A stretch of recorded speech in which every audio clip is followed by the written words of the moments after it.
नमस्कार दोस्तों, स्वागत है आपका हमारे इस चैनल धूप धुनु जी आरती में। दोस्तों आज जो है मैं आपको बेल वृक्ष की पूजा के विषय में बताने वाला हूँ।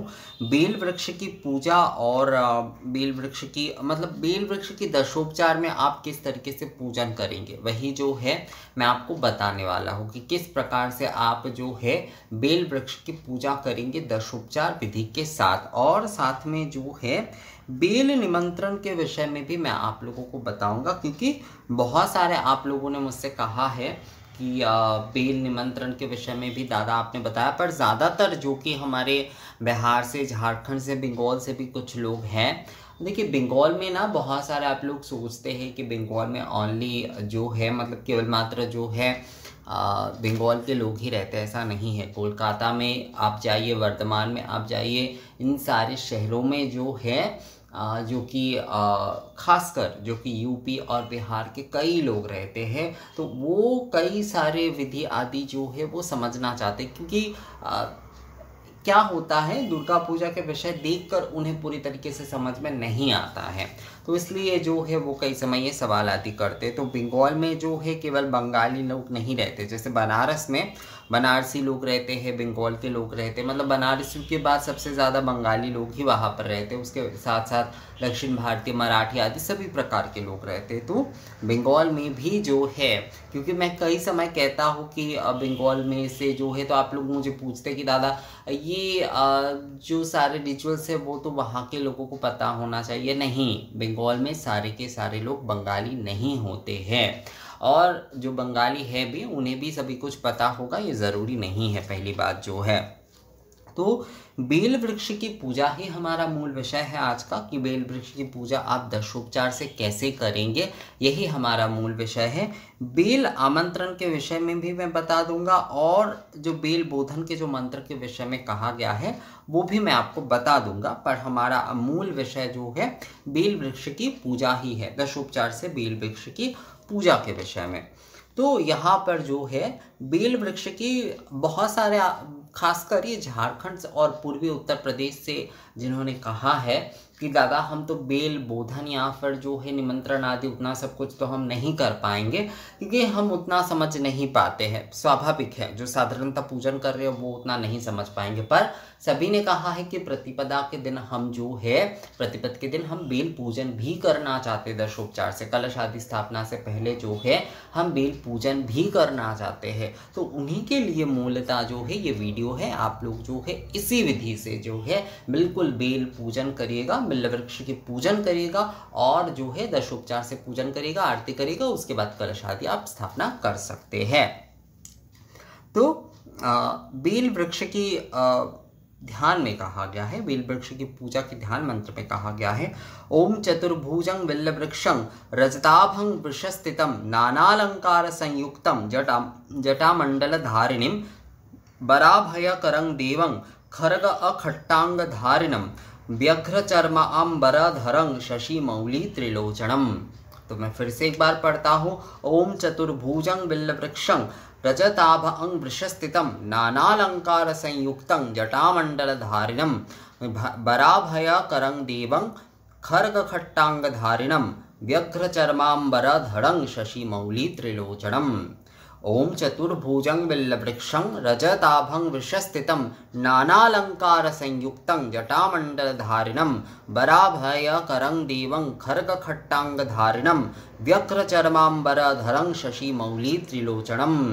ये जो है बिल्व वृक्ष की ध्यान मंत्र है। अगर आप जो है बिल्व वृक्ष की आप पूजन कर रहे हैं तो कूर्म मुद्रा में आपको जो है पुष्प लेकर ये ध्यान मंत्र का आपको पाठ करना चाहिए, या फिर जो है आप अपने हाथ में जो है फूल लेकर हाथ जोड़कर भी जो है इस ध्यान मंत्र का पाठ कर, उसके बाद कहा गया है ओम बिल्व वृक्षाय नमः।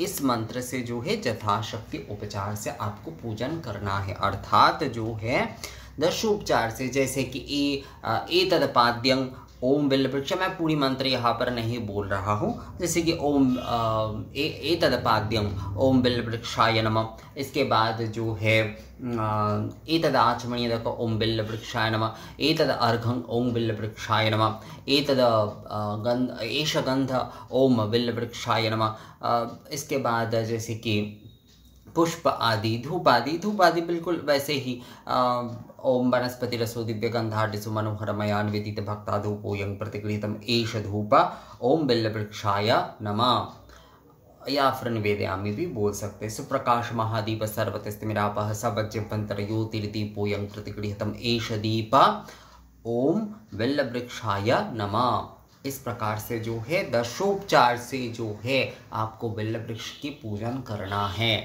आपको दशोपचार से जो है इस मंत्र के साथ जो है बिल्व वृक्ष की आपको पूजन करना है। बिल्व वृक्ष की आपको पूजन जो है वो आपको कर लेना है। ये होता है बिल्व वृक्ष की मूल पूजन।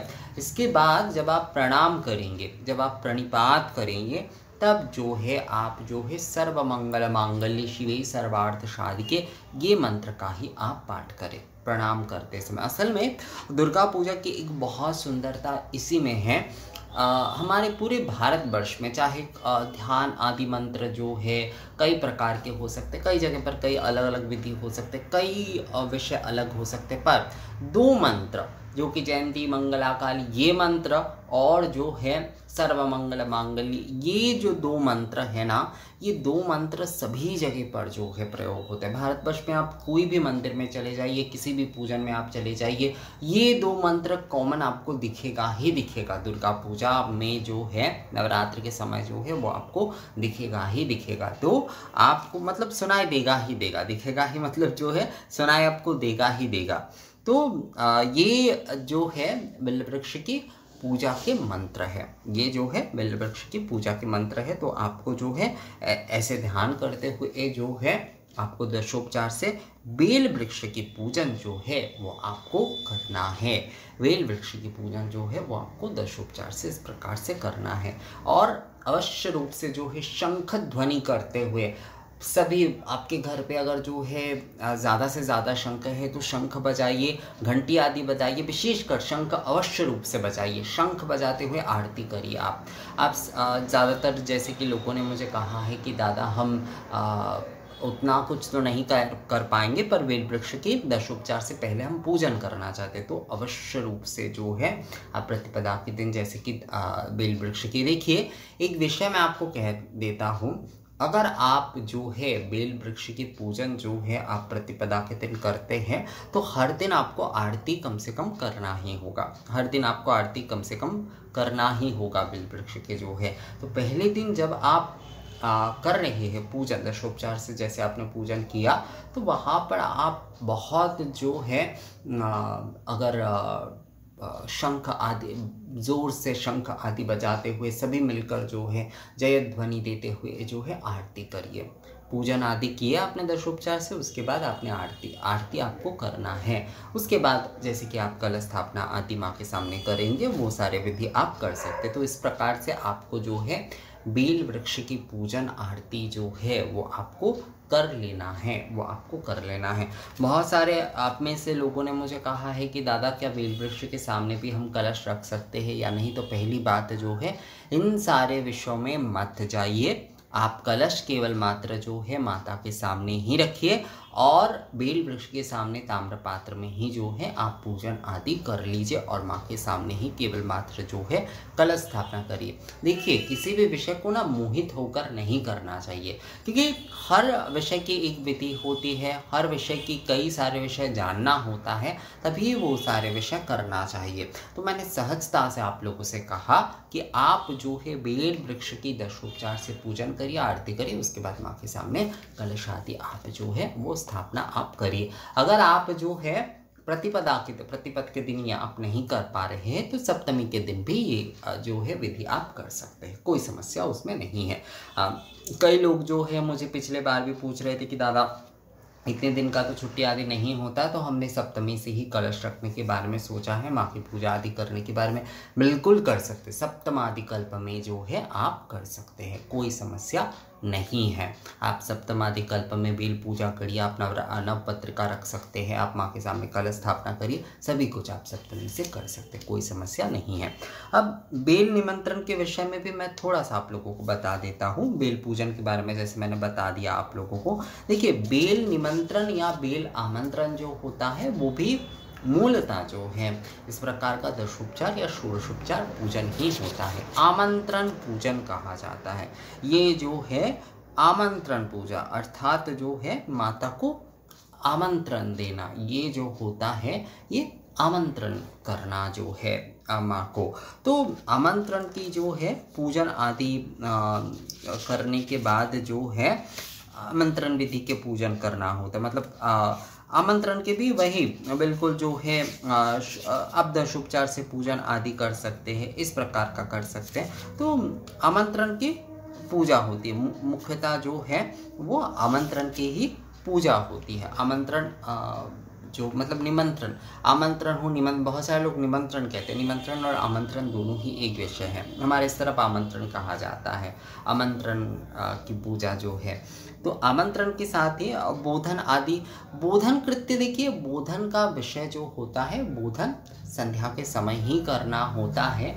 तो बोधन का एक तिथि होता है। तो षष्ठी हमारे इस तरफ षष्ठादि कल्प में जैसे कि कई जगह ज़्यादातर बोधन किए जाते हैं, तो इसलिए जो है उस तिथि का एक विषय देखा जाता है, उस हिसाब से ही जो है आमंत्रण और बोधन आदि कृत्य किए जाते हैं।